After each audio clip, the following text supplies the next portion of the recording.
This is me. This is my phone. This is how I use it. Breaking news here, the dramatic.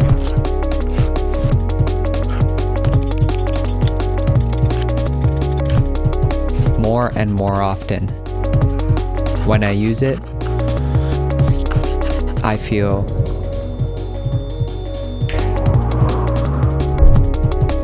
and on Vancouver Island at this time of the year,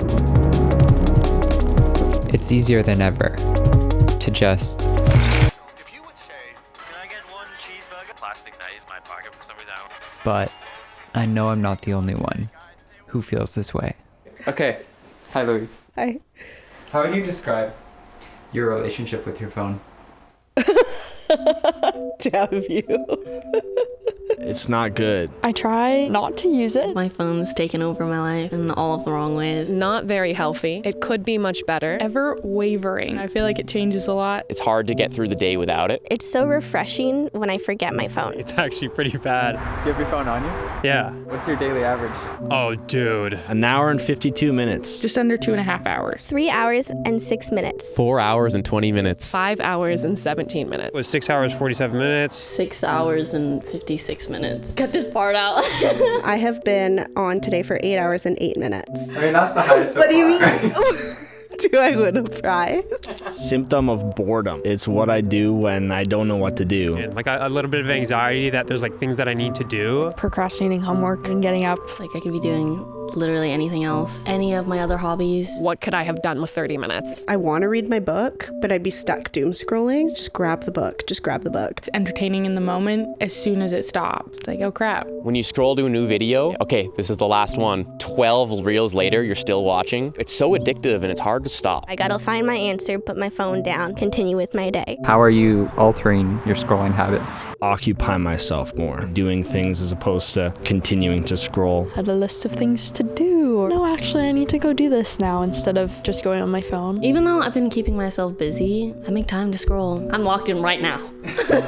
Instead of being like, I don't want to scroll anymore, how can I make scrolling work for me? I'm actively aware of all of the ways in which I consistently self-sabotage myself from a day-to-day basis. To find something that I'm more excited to do than be on my phone. Next month, taking part in Sober November, maybe phone time can get thrown in with that too. It's definitely more limited now because I have to. And I would like to be able to put my phone down because I want to, you know? I definitely need to come up with, I guess, strategies that are effective. That's probably what I'll have to reflect on when I walk away from today, so yeah. I think it's interesting how much your life is intertwined with social media, yet how much you try and step away from it. And so what makes you want to step away? There's a lot of reasons. Reasons I won't know until I live them, and I think I know how to get there.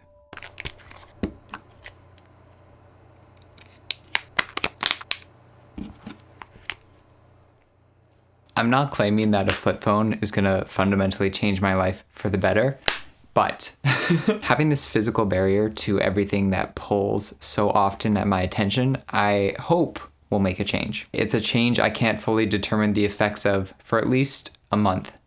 I think a month. Officially 1 month. And I'd say there's a change. Going from fully connected to not is a big change. I missed it a lot, like compulsively, but maybe only for that first week. When it's not in front of you 24/7, you just stop noticing. I still use social media on my computer. I still scroll a lot there, but when I'm out of the house, that's all I am. I'm out and present and here.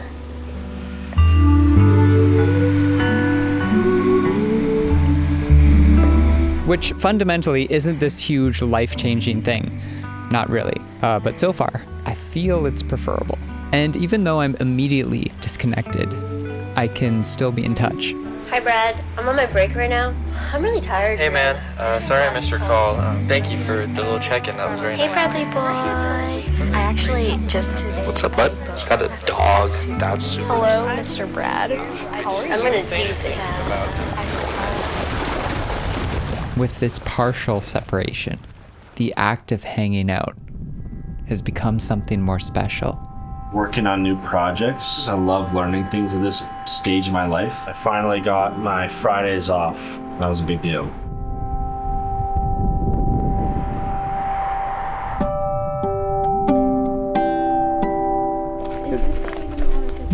How's your heart? Healthy and happy. Through impermanence, in a moment, there's interconnectedness. That's crazy. Look at the fog. Does self-insight equal self-progress? Whoa, no. Because you can be aware of your issues and choose not to, address them. Based.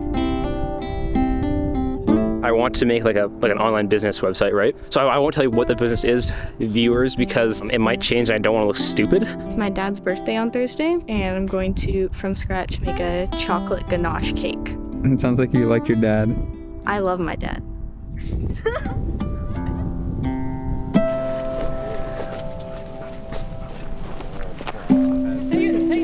Hey, dogs. Go in. Yeah. There's a sense of discovery, of sharing good news, moments to connect. Hi. Happy birthday, Otis. When I have this degree of disconnection. Instead of missing out, I get to catch up. Remember when we could just play game for like 13 hours and then not have to worry about anything ever? What's up? Is El Camino good? I'd rather watch Cars.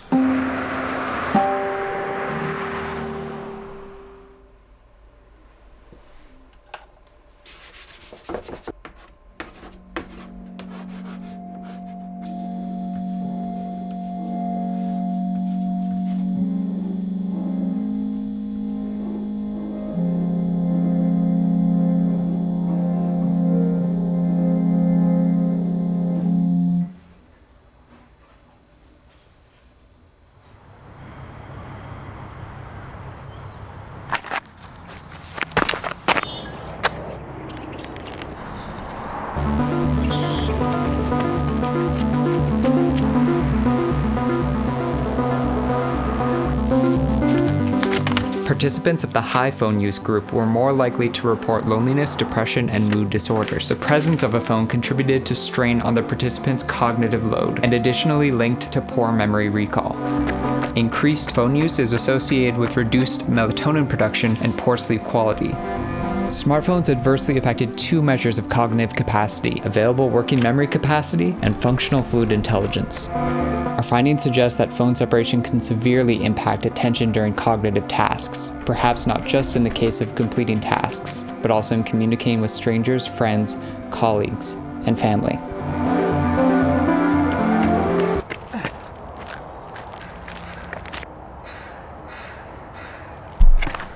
Not bad. At the end of the day, these studies determine likelihood. The phone is rarely the single contributing factor, but it facilitates so many other ones. This infinite well of information is drastically increasing our fatigue. We're burning out. The average Canadian male lifespan is 81, meaning statistically, I'm 1/3 dead. I have no desire to up that percentage, especially by staring at a piece of metal and plastic. A device built for convenience has filled my brain with noise, and I'm tired. This is related to blueberries. They got like little red berries. You know arbutus berries? Mm-hmm. It's kind of like that. When this is on the coast, it grows all like bonsai-esque. Mm-hmm. And then when it's up in the mountains more, it kind of grows straight up. When do you feel the most tired? I think the most tired I've felt is in the last few months when I've been unemployed, having all this time and doing nothing with it. In the grand scheme of things, like winter for sure. When I don't see people for a while too, that's when I feel like kind of lonely and tired and sad. Probably the weather, not having a ton of sun. I've been going to bed really late. Do you find using your phone, would you describe that as a restful activity? I think I trick myself into thinking it is. I've scrolled for like 2 hours and I'm actually more tired. Restful? No. And I think it's going to be restful, but it's never restful. I always leave having scrolled on my phone feeling very drained, more stimulated, which is not what you want. I'm not a big fan of using my phone. It's only restful when it's like you're playing music and you just toss it on the other side of the room, like Spirited Away soundtrack or something. When was the last time you felt deeply rested?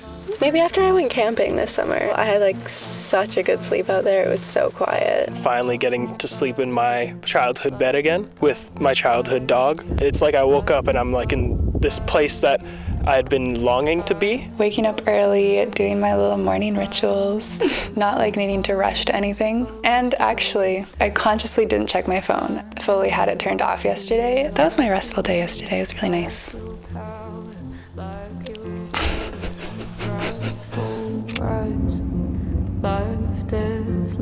This time of year, it's easy to feel the loudness. It can be overwhelming. Although stillness can be present too. Moments that fill our cups give us contentment. Time with friends, family, showing up more. It feels so often that I confuse busy with meaningful. But I'm learning that things which fulfill me transcend the energy to acquire them. And frequently, I'm left with more. More heart, more comfort, more rest.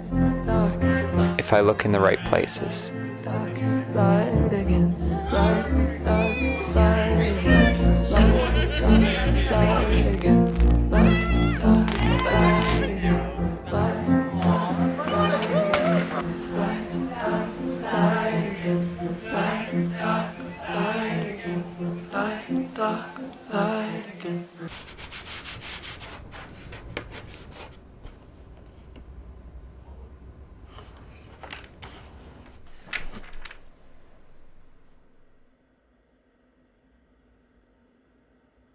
In doing nothing, there is space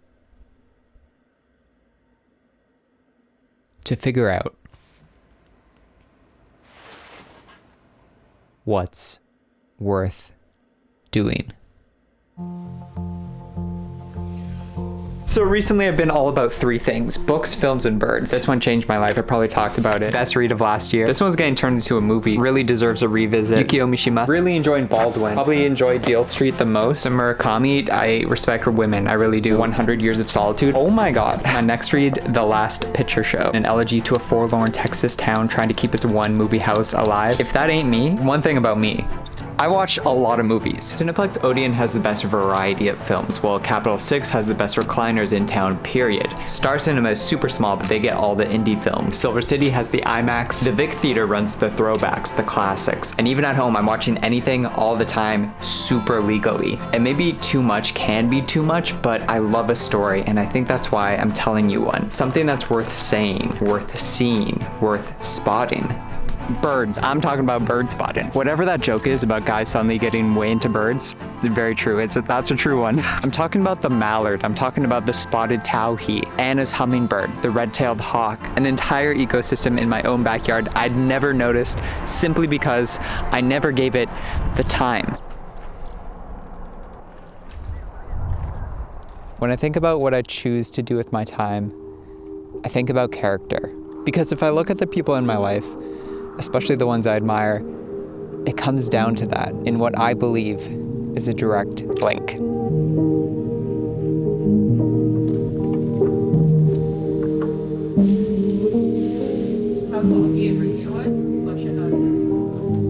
That girl. Co-producer Tori. So when we're talking about music, what keeps you coming back? Why tattooing? What initially hooked you? Do you remember what initially hooked you on the visual medium of art? I picked up a pen before I could walk. So ever since I was little, That was just kind of my outlet. I was a very sensitive kid. Sensitivity tantrums. Well, I wasn't like an angry child. It was just... You were a feeling child. I was a very feeling child. I never actually had tattoos beforehand. I was scared of being in a tattoo shop. And then eventually it snowballed into finding a community. Childhood memories that I, brought into a flash sheet. I was like, wow, people like that. I started music when I was very young. My dad, he created a little pop choir. It's called the Voice Club. Every year we would make a little CD. That made me fall in love with performing and music in general. What makes me keep going is the people I meet. Like drawing and stuff, that's a zen, and I do that on my own time. But I love meeting new people and a good story, A friendship tattoo, a memorial tattoo, any subject I can run with. I could spend hours and hours and hours at a piano. I find it very just therapeutic. I always find myself coming back to it because I like to draw not just the strong emotions, but also the ones in between, where they're not so intense, can often be the hardest ones to handle. Why are you the way that you are because of it? These are hard questions. That is a good question. I'm pretty slow, I would say. I think my journey's been very slow, and I've kind of leaned into it. It's a little bit more gentle. It's a little bit more thoughtful. The world tells you to go at a certain pace, So sometimes it's hard to ask yourself whether or not you should be going at a certain pace. I think the better I get at art, the clearer that question becomes. My passion for the details in life and like the small things and the small moments, those are pretty evident in what I like to do. Without music, I think life would just be dull. I'm not trying to say that I'm the color in everyone's lives or anything, but I like to think that I can be, someone that can brighten someone's day. I think you do that. Oh, Brad.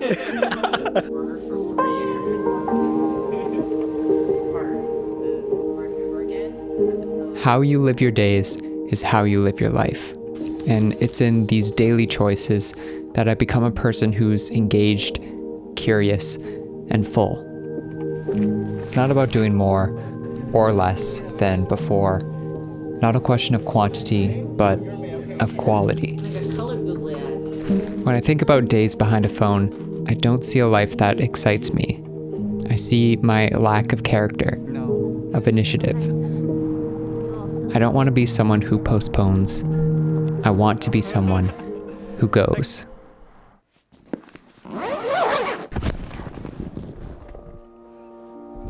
This trip has become something of a tradition.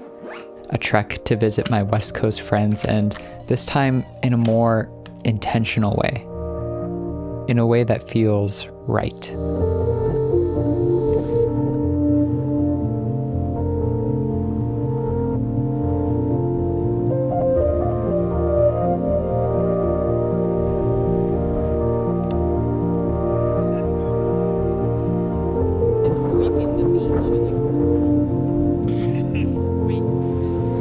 How are you using your time right?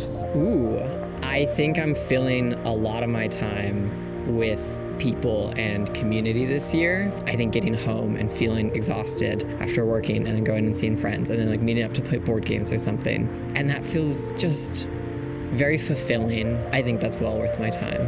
Holy shit.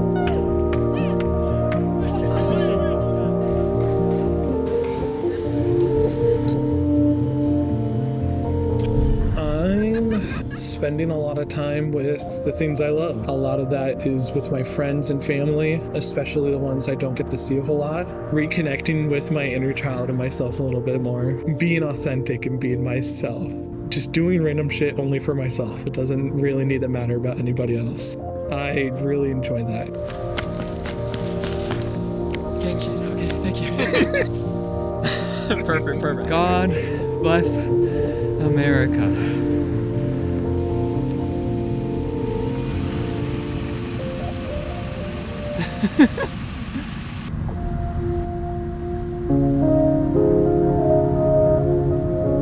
That's crazy.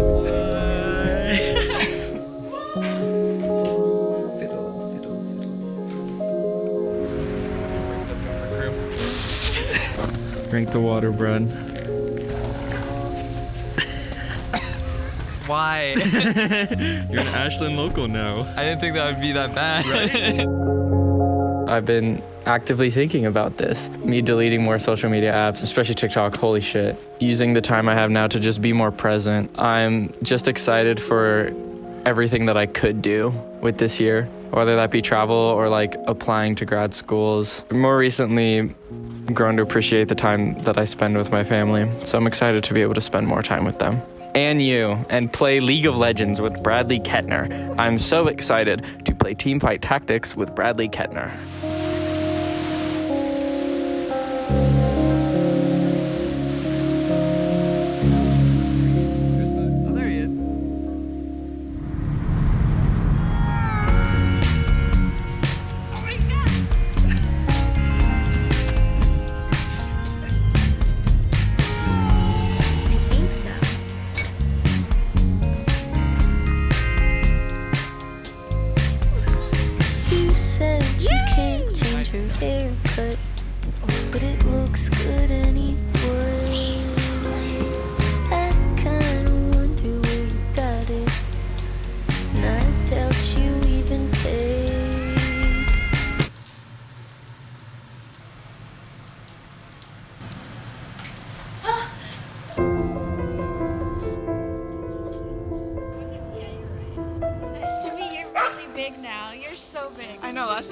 It's like literally. It's her baby. Mm-hmm.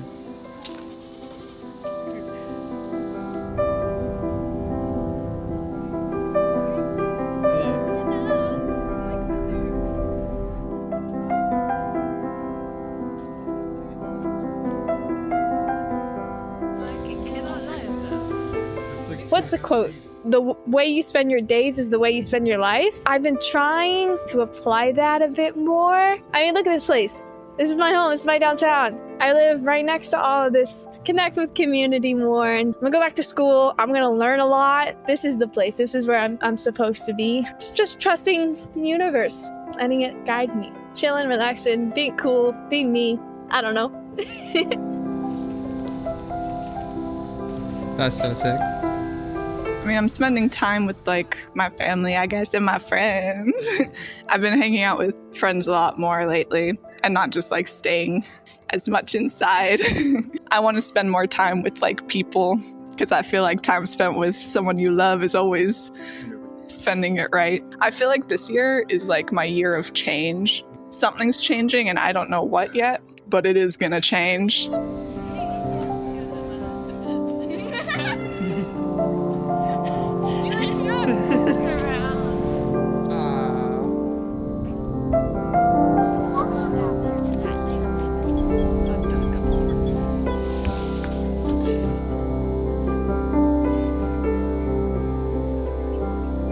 My baddies.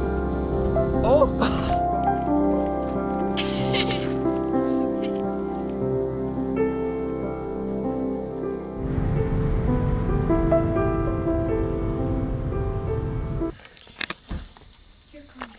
So like on this trip, and more so like the past like 4 months, I've been like doing the flip phone thing, right? Mm-hmm. And a little bit it feels silly, like I'm not sure I'm actually making a difference. I feel like I'm being more intentional with my time. I think it's been easy to be more present and in the moment, especially like on a trip like this where like seeing people and being active. But like starting tomorrow, I start my drive back where low-key it's just like me for like 3 days. I worry a little bit about getting to my own head and like, how do you be intentional with using your time right? Using my time right? I think that life is meant to be experienced and I just pursue the experiences I want to have, I think. School, work, community, art, the beach. Mm-hmm. Do you recognize when something falls outside of that? Oh, yeah. Oh, yeah. Okay, but then how do you stay on track? I'm so shy to say it. I'm so shy. Wait. I think of you guys. Because I know that when the time comes, and it happens pretty often, when things get hard, that I forget like who I am or what I'm doing, and I remember that I know my friends know who I am and what I'm doing and what I'm supposed to be doing, and I'm like, I'm gonna keep living the life I set up for myself until I can remember why I'm there again. See, this is why I didn't want to stay.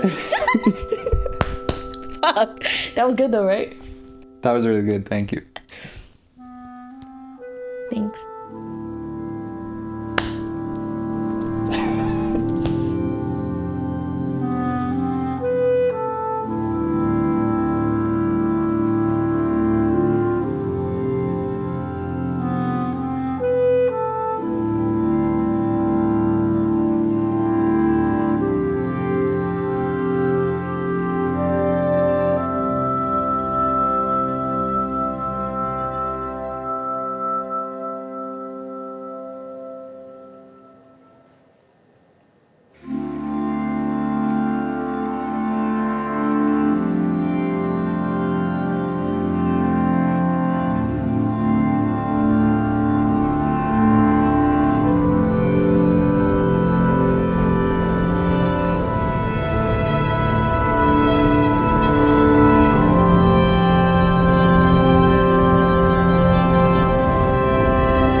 I'm switching back.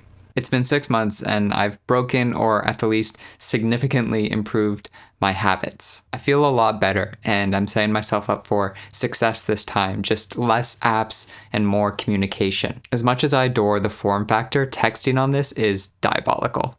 All that said, there is one final experience I want to have as this journey comes to an end.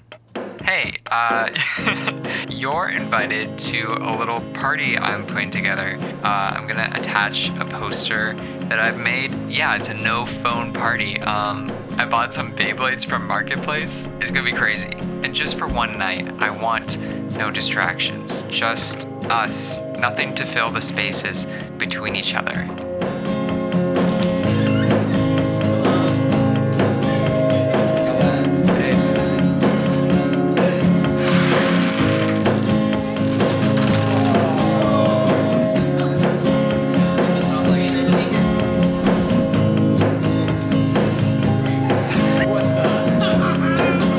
When I reach this life's end, I hope I hold no memories for content, for posts, likes or shares, even these videos. Despite my efforts, I cannot truly capture what matters most, the intangible magic feeling of connecting with someone else. And so, when I'm in that moment, why would I interrupt it?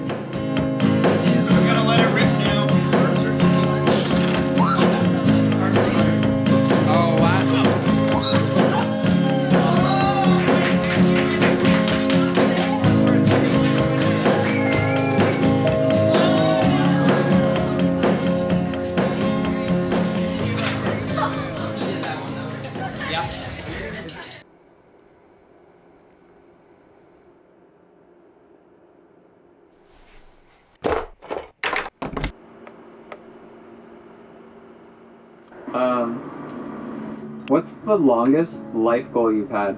Probably just be successful in what I do, live a fulfilling life, family that support me, and I'm happy. Doing something positive to this world, small or big, enough to impact one person's life, you know? Making some type of positive difference. To build a house, pass it down to future generations. It's something that I would really love to do. Honestly, just to be happy, content where I am. To continue providing like beauty services, getting recertified. I just want to grow that. Pivoting back into psychology, I just want to be doing really well at that and don't lose myself in that pursuit of success, I guess. I think to move someone in the way that I have been moved by good art. And I feel I'm most near that goal when I create and connect with others, when those are the priorities of my time.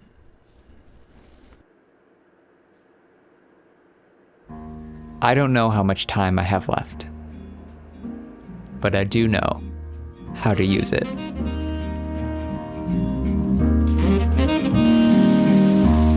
Goddamn, what the fuck are you doing?